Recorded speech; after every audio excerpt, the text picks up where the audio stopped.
চোখের জলে বিদায় নিলেন সাংবাদিক আরিফিন তুষার।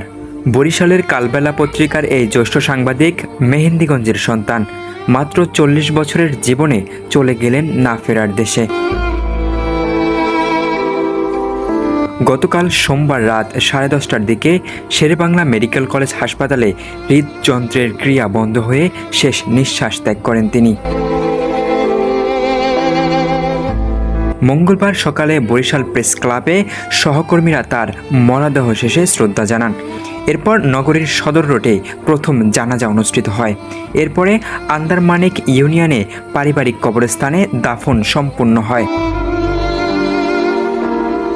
তার মৃত্যুতে শোকের ছায়া নেমে এসেছে বরিশালের সাংবাদিক সমাজসহ সর্বস্তরের মানুষের মাঝে। মেহেন্দিগঞ্জবাসীর কাছে তিনি শুধু একজন দক্ষ সাংবাদিক ছিলেন না, বরং তিনি ছিলেন একজন প্রিয় অভিভাবক।